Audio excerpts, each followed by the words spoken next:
पानी के असंगत व्यवहार के आधार पर निम्नलिखित कथनों का स्पष्टीकरण किस प्रकार आप करोगे। पहला है कि शीत प्रदेशों में वायुमंडल का तापमान 0 डिग्री सेल्सियस या उससे कम होने पर भी वहाँ के जलचर जीवित रहते हैं। ऐसा क्यों होता है? शीत प्रदेशों में सर्दियों के समय में पानी ले जाने वाली नल फट जाते हैं और चट्टानों में दरारें क्यों पड़ जाती हैं? ऐसा प्रश्न क्यों करके कारण बताओ आ सकता है, क्यों बताओ करके आ सकता है। तो इन सब का कारण यही है, पानी का असंगत व्यवहार के तापमान कम करने पर 4 डिग्री सेल्सियस तक जाते जाते वो प्रसरण के बजाय सिकुड़ता रहता है, आयतन कम होता जाता है, लेकिन जैसे ऊपर जाया वैसे ही प्रसरण होने लगता है, फिर तापमान आयतन बढ़ने लगता है। उस बढ़ने के कारण वो चट्टानें फट जाती हैं, नल फट जाती हैं, चट्टानों में दरारें आ जाती हैं। ये सब है, वही कारण है। इसका उत्तर जो है यहीं पर है, यही। फिर आगे है ओसांक एवं आर्द्रता, due point and humidity. Due point एवं ह्यूमिडिटी। पृथ्वी का लगभग 71% पृष्ठभाग पानी से घिरा हुआ है। पानी का निरंतर वाष्पीकरण होता रहता है, इस कारण वायुमंडल में हमेशा कुछ मात्रा में वाष्प होती है। वायुमंडल में उपस्थित वाष्प की मात्रा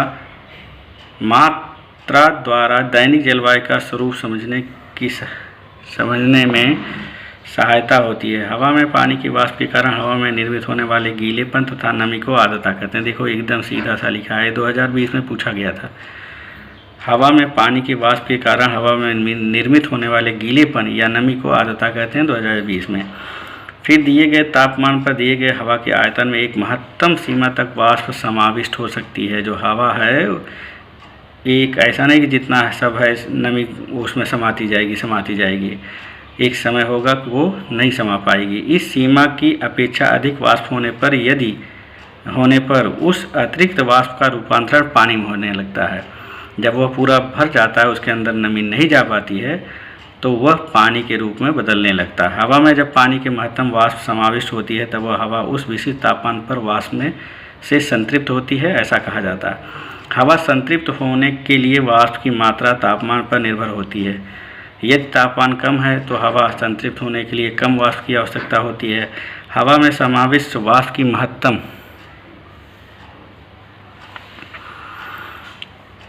हवा उस विशिष्ट तापमान वाष्प से संतृप्त होते ऐसा कहा जाता है। हवा में संतृप्त होने के लिए वाष्प की मात्रा तापमान पर निर्भर होती है। यदि तापमान कम है तो हवा संतृप्त होने के लिए कम वाष्प की आवश्यकता होगी।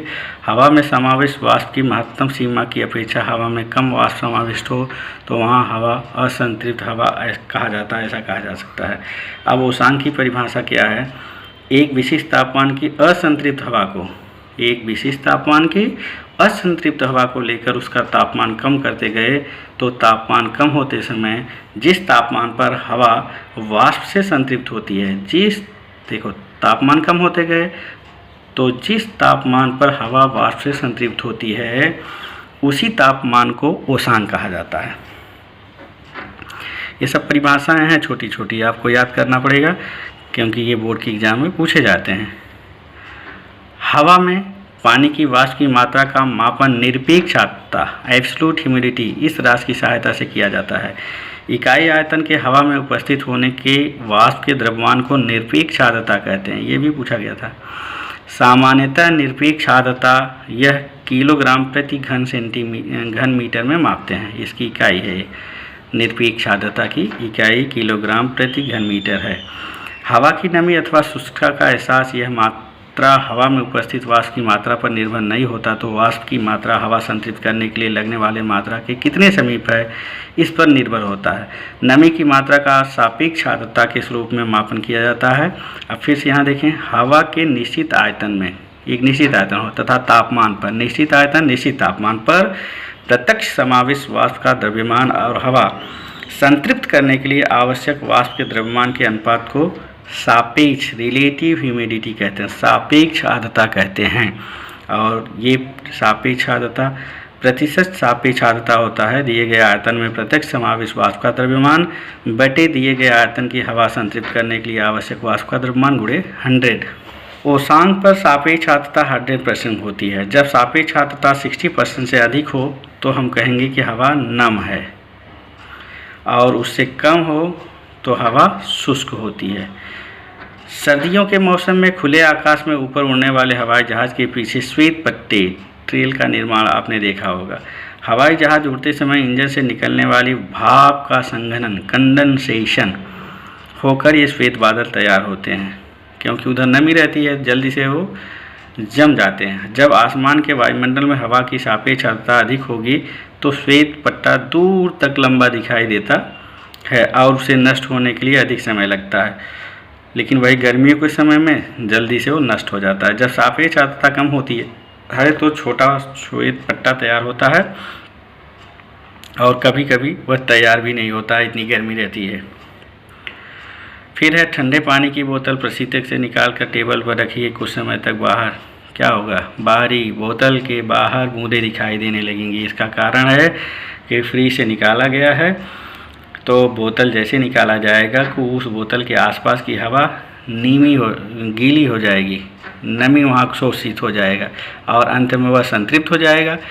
तो संतृप्त हो जाएगा तो फिर उसके अंदर वाष्प समाहित नहीं होगा, तो वह फिर बूंदों के रूप में बोतल पर दिखाई देने लगेगा। सर्दियों में प्रातःकाल में घास पौधों की पत्तियों का निरीक्षण कीजिए, गाड़ी की कांच का निरीक्षण कीजिए, उस पर भी पानी की बूंदें दिखाई देने लगती हैं। कारण वही है कि मौसम नम है और संतृप्त है, तो फिर उतना नमी सोख नहीं पाता वायुमंडल, तो पानी जो वाष्प होता है वो बूंदों के रूप में पौधों की पत्तियों पर, घासों पर, गाड़ के कांचियों पर दिखाई पड़ते हैं। ठंडे पानी की बोतल प्रशीतक से निकालकर टेबल पर रखेंगे तो दो बोतल की बाहरी सतह पर पानी की बूंदें जमा हुई दिखाई देती हैं। इसी प्रकार घास, पौधों की पत्तियां अथवा गाड़ियों के कांच पर पानी की बूंदें जमा हुई दिखाई देती हैं। मैंने कारण बताया। दोनों निरीक्षणों से स्पष्ट होता है कि हवा में वाष्प का अस्तित्व होता है। जब हवा बहुत ठंडी हो तो तापमान में कमी के कारण हवा संतृप्त होती है। इस कारण वाष्प की छोटी छोटी बूंदें तैयार होती हैं। हवा में उपस्थित वाष्प की मात्रा पर उष्मांक निर्भर होता है। ऊष्मा की इकाई क्या होती है? ऊष्मा की इकाई यूनिट ऑफ हीट। एसआई प्रणाली में ऊष्मा की इकाई किलो कैलोरी और जूल व सीजीएस प्रणाली में कैलोरी होती है। 1 किलोग्राम पानी का तापमान यहाँ स्पेसिफिक दिया गया है, एक नहीं लिखा गया, याद रखिएगा। 1 किलोग्राम पानी का तापमान 14.5 डिग्री सेल्सियस से 15.5 डिग्री सेल्सियस तक, यानी 1 डिग्री सेल्सियस बढ़ाने के लिए आवश्यक ऊष्मा को 1 किलो कैलोरी ऊष्मा कहते हैं। डायरेक्ट आप 1 डिग्री सेल्सियस नहीं लिख सकते, लिखना पड़ेगा स्पेसिफिक सीमा। तो 1 ग्राम पानी का तापमान 14.5 डिग्री सेल्सियस से 15.5 डिग्री सेल्सियस तक 1 डिग्री सेल्सियस बढ़ाने के लिए आवश्यक ऊष्मा को 1 कैलोरी ऊष्मा कहते हैं। यहाँ किलोग्राम है तो किलो कैलोरी ऊष्मा है, यहाँ केवल ग्राम है तो 1 कैलोरी ऊष्मा कहेंगे। पैमाने पर ऊष्मा का मापन करने के लिए किलो कैलोरी इकाई का उपयोग करते हैं। 1 किलो कैलोरी में 1000 कैलोरी, 10 घाते 3 माने 1000 कैलोरी होता है। 1 किलोग्राम पानी का तापमान 14.5 डिग्री सेल्सियस से 15.5 डिग्री सेल्सियस से अलग तापमान पर गर्म किया जाए तो 1 डिग्री सेल्सियस तापमान पर बढ़ाने के लिए दी गई ऊष्मा 1 किलो कैलोरी से थोड़ी भिन्न रहेगी, इसलिए स्पेसिफिक ये दिया जाता है। 1 कैलोरी में 4.18 जूल होता है, इसको आप याद रखिए। ये फिल इन द ब्लैंक्स में, जोड़ियाँ मिलाओ में आता है। ये वैज्ञानिक का परिचय काट दिया गया है। विशिष्ट ऊष्माधारिता क्या होता है? अब यहाँ एक बताया गया है, प्रैक्टिकल किया गया है। ये मोम का मोटा परत लिया गया है और लोहा का गोला लिया गया है, तांबे का गोला लिया गया है, शीशे का गोला लिया गया है। इन तीनों गोलों को एक पानी के टब में रख करके गर्म करते हैं, जिससे तीनों गोलों का टेम्परेचर एक ही जैसा निकल के आए और उबाल देते हैं, माने 100 डिग्री सेल्सियस हो जाए। और जैसे ही उबल जाए और 100 डिग्री सेल्सियस हो जाए वैसे ही तीनों को मोम की पट्टी पर गिरा देते हैं। तो देखते हैं कि लोहा वाला ज़्यादा धंस जाता है, उसकी अपेक्षा तांबा वाला कम धंसता है, उसकी अपेक्षा शीशा वाला और भी कम धंस पाता है। जिस गोले ने अधिक ऊष्मा का अवशोषित किया, माने गर्मी, लोहे वाला गोला ज़्यादा गर्मी शोषित कर लिया है, इस गर्मी के कारण पिघल गया गोला। मोम अधिक मात्रा में पिघलाएगा और गोला अधिक गहराई तक जाएगा। उपरोक्त विधि में लोहे का गोला मोम में अधिक गहराई तक जाता है, तो शीशे का गोला मोम में सबसे कम गहराई तक जाता है। तांबे का गोला दोनों के बीचों बीच उस मोम में डूबा हुआ दिखाई देता है। इस आधार पर स्पष्ट दिखाई देता है कि तापमान समान मात्रा में बढ़ने पर भी प्रत्येक गोले की अवशोषित ऊष्मा भिन्न है, अर्थात ऊष्मा को अवशोषित करने का गुणधर्म प्रत्येक गोले का भिन्न है।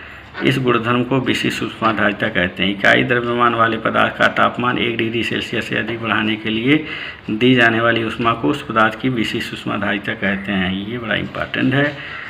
विशिष्ट ऊष्माधारिता को स्मॉल सी इस चिन्ह से दर्शाते हैं और इसकी इकाई होती है जूल प्रति किलोग्राम डिग्री सेल्सियस एसआई प्रणाली में, और सीरीएस प्रणाली में कैलोरी प्रति ग्राम डिग्री सेल्सियस होता है। कुछ का दिया गया है इधर विशिष्ट ऊष्माधारिता और सूत्र दिया गया है। अवशोषित की गई ऊष्मा बराबर एम इंटू सी इंटू डेल्टा एम माने द्रव्यमान, से माने विशिष्ट ऊष्माधारिता, डेल्टा टी का मतलब होता है तापमान वृद्धि या कमी। ऊष्मा का लेन देन, ठंडी या गर्म वस्तुओं में ऊष्मा के लेन देन से गर्म वस्तु का तापमान कम होता है और ठंडी वस्तु का तापमान बढ़ता है। तापमानों का यह परिवर्तन जब तक दोनों वस्तुओं का तापमान समान नहीं हो जाता, बराबर नहीं हो जाता, तब तक ये क्रिया चलती रहती है। इस प्रक्रिया में गर्म वस्तु द्वारा ऊष्मा दी जाती है और ठंडी वस्तु द्वारा ऊष्मा ग्रहण की जाती है।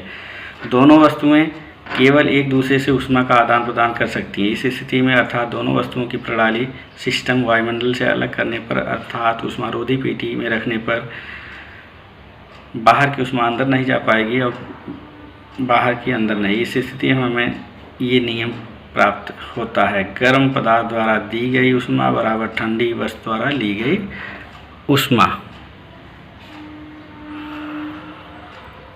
विशिष्ट ऊष्माधारिता का मापन और कैलोरी मापी। पदार्थ की विशिष्ट